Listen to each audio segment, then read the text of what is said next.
যে গ্রামের মাটিতে বসে তোমার দরবারে হাত তুলেছি, বিশাল বড় গ্রাম, অসংখ্য মানুষের কবরস্থানে আল্লাহ সমাধিস্থ হয়েছে।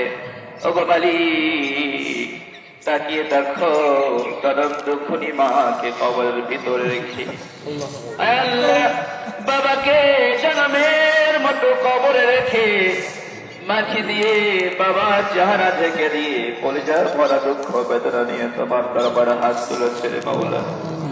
ওগো মালিক, মেহেরবানি করে জনম দুঃখনী মার কবর, বাবার কবর সহকারে সমস্ত আত্মীয়দের কবর গুলোকে জান্নাতের টুকরা বানিয়ে দাও।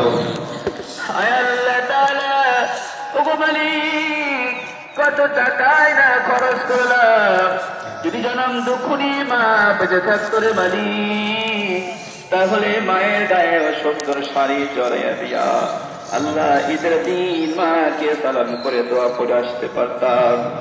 আল্লাহ তাআলা, যে বাবার রক্ত ঘেমে পানি করা উপার্জন দিয়ে মানুষের মতো মানুষ আমরা হয়েছি, আল্লাহ কার কার বাবা কবর আছে মালিক, আল্লাহ বড় কষ্ট নিয়ে হৃদয়ে ভরা দুঃখ নিয়ে আল্লাহ মাছের ভিতরে হাত তুলে তোমার কাছে কান্না করে আল্লাহ মেহেরবানি করে সকলের বাবার কবর গুলোকে জান্নাতের বাগান বানিয়ে দাও।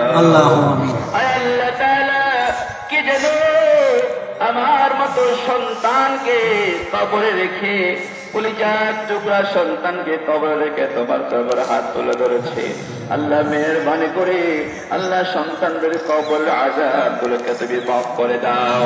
আল্লাহ সন্তানদের কবর গুলোকে তুমি জান্নাতের আলো দিয়ে